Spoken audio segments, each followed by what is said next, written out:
Nós vamos poder falar bastante de armas e tal.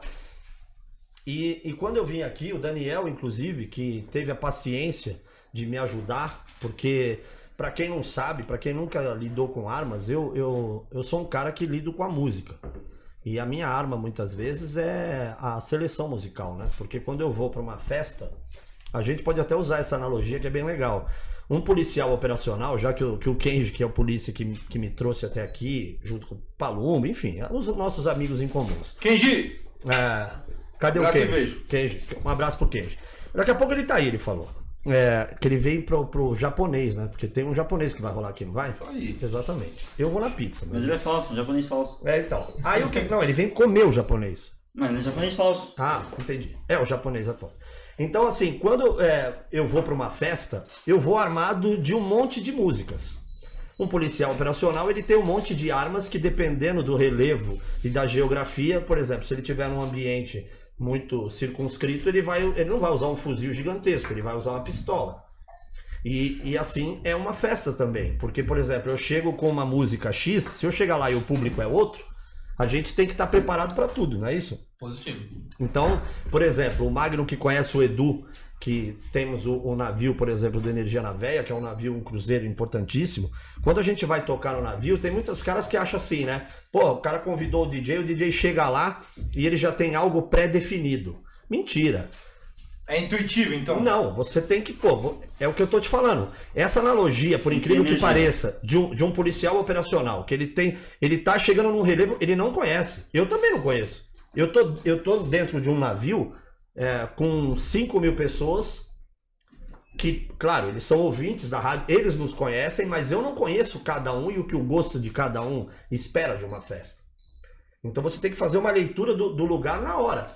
Então, assim, você vai improvisando, aí você tem que mexer com o feeling. Faz sentido, porque eu imagino que você vai ver na reação do público. Exatamente. Se o público tá gostando, se não Exatamente. E o mais legal, tinha um DJ muito amigo nosso que faleceu, mas ele, da onde ele estiver, ele ensinou bastante coisa. Ele era meio louco, meio engraçado, mas ele era um cara que falava umas coisas sensacionais, que era o Ricardo Guedes. Ele trabalhava na contramão e trabalhou comigo também na Energia 97, uma época. Ele falava assim: toda música que você chegar numa festa e você for tocar, o público, ele percebe no seu olhar se você acredita na música ou não. Então é um negócio muito louco, porque você chega num ambiente que você não conhece, por exemplo, numa festa. Você chegou numa festa, eu sei o que vai acontecer, porque é uma festa. Então vamos lá, eu cheguei igual aqui, eu sei que eu vim para uma entrevista, mas eu não sei o que nós vamos repercutir aqui. Concordo. Então a gente desenrola o assunto de acordo com a necessidade. A festa é uma coisa muito... Porque todo mundo faz uma ideia do DJ completamente errada. Todo mundo acha assim, se você chegar... Tem até uma piada. Se eu chegasse para uma menina e for apresentado para os pais dela e falar que eu sou DJ, o cara põe eu para fora da casa dele. Entendeu? Tipo, você é um vagabundo, você trabalha à noite, você é drogado, bêbado e gosta de putaria.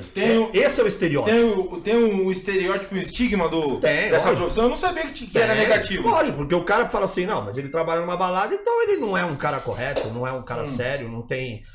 E pelo contrário, a gente ali, a nossa obrigação é entreter pessoas, entendeu? Então, por exemplo, eu tô na rádio. Hoje em dia, eu tava até conversando aquela hora lá nos bastidores com o Daniel, que muitas vezes, por essa onda de festas clandestinas... se eu não... por que você não faz festa clandestina? Bom, por vários motivos. Primeiro, porque eu trabalho numa emissora de rádio. Segundo, porque construir uma carreira e você ter a seriedade de construir durante tantos anos, você não vai colocar isso à prova em 5 minutos de bobagem.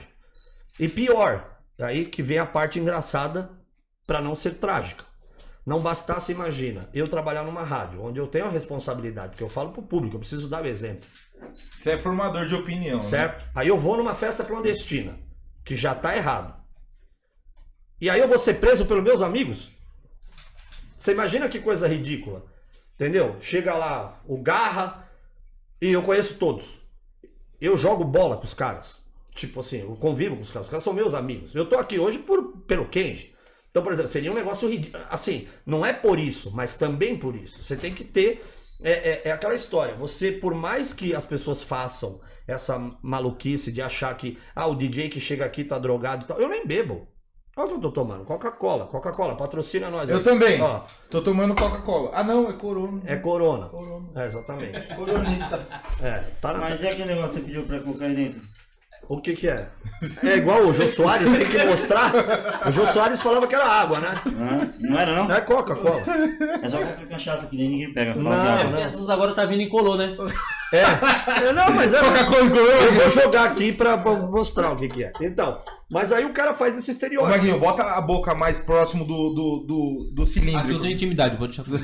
Eu já tô habituado com esse microfone aqui. Todo dia eu vejo um. Então, assim, a gente quando vai pra uma festa, e aí também os haters, que é uma outra conversa que eu mantive com o Daniel ali nos bastidores, quando a gente fala em arma, já que estamos num lugar bélico, por eu andar com os meus amigos, eu tenho orgulho de andar com quem eu ando.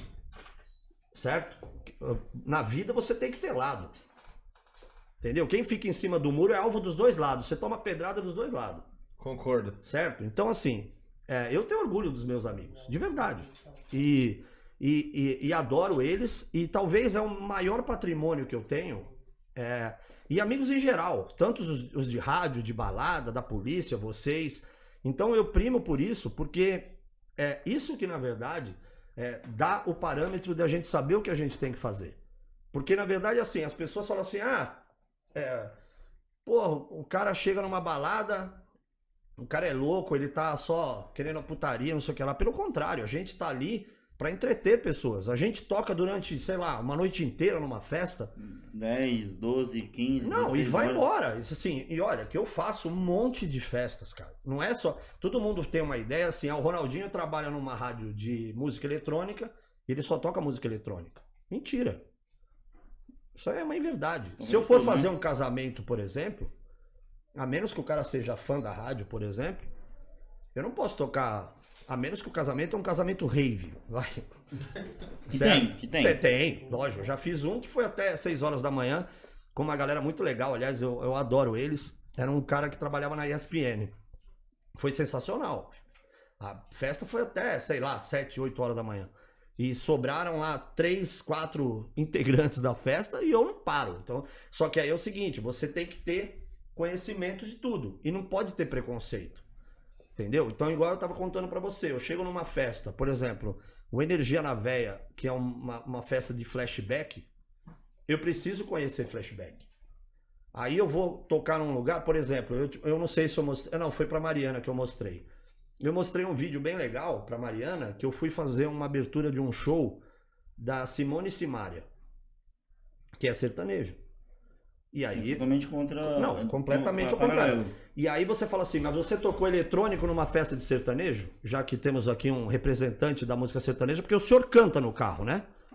Você falou isso já pras pessoas ou não? Não.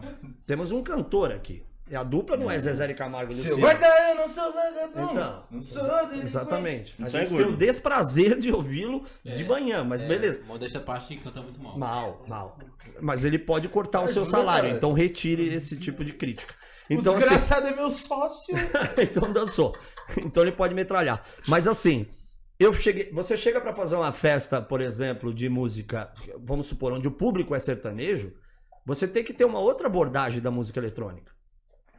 Fazer um mix de uma remix. música Você tem que deles, ser mais popular. Não, é outra pegada. Aí você, por exemplo, aí eu vou tocar numa fazer um festa, Tipo de andorinhas. você vai tocar numa festa LGBT. Eu preciso entender o que aquelas pessoas gostam. Por isso que a profissão, muitas vezes, ela não é compreendida. Então, por exemplo, qual é a festa? Eu sempre falo isso. Qual é a festa mais complicada de um DJ fazer? É um casamento. Por que é um casamento? Você saberia me dizer? Não sei, mas eu posso chutar. Eu presumo. Então vai. Vamos ver se você tem a leitura do que ocorre. Eu presumo que um casamento ele é mais difícil de você interagir com o público por um simples motivo. Porque ele não tem tema, ele não é temático. Você não conhece os noivos, tem que pesquisar. É mais ou menos isso. Mas aí eu enriqueço o seu comentário dizendo o seguinte. Por que um casamento é complicado de fazer? Porque, primeiro que um casamento é uma festa familiar. É uma celebração. Ela não é uma balada. Não, há uma abordagem diferente. Quando você chega numa balada, por exemplo, se a gente for numa balada comum, Por exemplo, o Magno tá com os amigos, você com os amigos, você tá tomando uma cerveja, o outro já tomou um uísque. O clima já tá favorável e as pessoas estão desarmadas no sentido literal de espírito, não é desarmadas de arma. Então, Também. uma balada é uma festa, velho. Uma balada é uma festa. Um casamento, ninguém tá muito louco logo de cara. E outra coisa, um casamento tá lá a sua mãe, a sua avó, tá o seu primo, né? tem a criança que é filho. Então você tem ali todas as idades, independente de grau social, independente de qualquer viés, seja lá mais popular, mais chique, mais sofisticado. E eu faço casamento em todo lugar. Eu chego numa festa, por exemplo, de casamento, você tem lá 300, 400 convidados. Você tem que entreter aquelas pessoas de uma maneira que você seja conciso, objetivo, e você faça daquela festa uma celebração familiar. E não é todo mundo que tá louco. Pelo contrário. Aí é onde que eu te falo que o cara tem que manjar do Paranauê. O cara tem que saber o que ele tá fazendo. Quantos anos você já tá nesse universo? Bastante. Aliás, eu comecei a ser DJ por um acidente de percurso. Eu fui numa festa com um amigo meu e eu vi o cara tocando e falei, caralho. Pode falar caralho? Falou já. Ô, Ronaldinho, não. por favor, não fale caralho. Tá bom, não vou falar. Eu falei, mas esse cara é ruim demais, velho. Eu falei, eu sei fazer esse troço melhor. Falei, não é possível que esse cara é ruim assim. Não é... Porque era ruim. Desculpa te cortar. Eu entrei nessa porra do tiro. Também por isso. Por isso, velho. Exatamente. Não, então... Depois você me pergunta. Não, foi? Não, vamos falar sobre isso. Aí eu falei, esse cara é tão ruim que eu acho que eu sei fazer esse troço melhor. Aí não havia condições. Mas aqui eu não vou fazer também aquele quadro do Faustão lá, essa sua vida, porque senão eu vou ter que voltar muito pra trás. Mas assim, resumindo, eu falei, bom, eu vou aprender a tocar. E agora vem a piada. Eu paguei pra fazer um curso, fui fazer um curso de DJ. Fui o pior da sala. Tá zoando. Juro por Deus. Na prova foi horroroso. Porque eu tinha o condimento do nervoso. Eu tinha o conhecimento da técnica, mas o meu lado mental prejudicou o desenvolvimento do teste. Foi uma tragédia. Uma tragédia. Aí, beleza. Mas não desisti. E aí, a única pessoa que me apoiou nessa brincadeira aí foi minha mãe. E aí ela falava, se gosta, faz.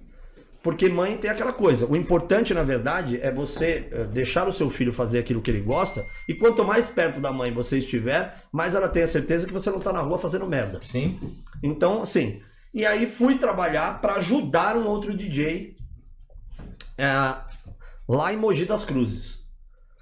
E esse DJ era muito bom. Ele não tinha técnica nenhuma, cara. Sabe um cara que tecnicamente era muito ruim? Mas ele tinha um carisma e ele fazia o troço andar? Tinha um dom. Só que a técnica tinha eu. E era disso que você... Esse equilíbrio você precisava. Então, mas aí, olha só como Deus é muito generoso nesse aspecto. Como o cara não tinha técnica, mas ele tinha a manha... Você pegou a expertise dele da manha e ele pegou a sua da técnica. Então, o que eu fazia? Eu falava, faz o seguinte, o trabalho sujo eu faço e você faz o artístico de animação. E aí era a dupla... perfeita. E a gente fez aquilo. Ok, saí de lá, fui inaugurar uma balada na Vila Olímpia. Também como segundo, que é o segundinho, o famoso segundinho. Certo. Você chega lá, como se fosse, um cara que entra na polícia, ele é cabo, depois ele vai subindo, enfim. Então eu era o ajudante. E o DJ segundinho, por isso que eu respeito muito quem vem me pedir ajuda. Porque cada vez que alguém vem me pedir ajuda ou uma música, ou uma dica, eu dou atenção pra todo mundo. Porque eu fui aquele lá que precisei também da ajuda. Então eu cheguei e falei, vou inaugurar uma casa. Aí essa casa tinha um outro DJ que me levou lá pra trabalhar. E um segundinho ele se fode. Porque assim, eu tocava, a casa abria às 10 horas da noite, 22 horas. E aí eu fazia o trampo sujo, das 22 a quase a meia-noite.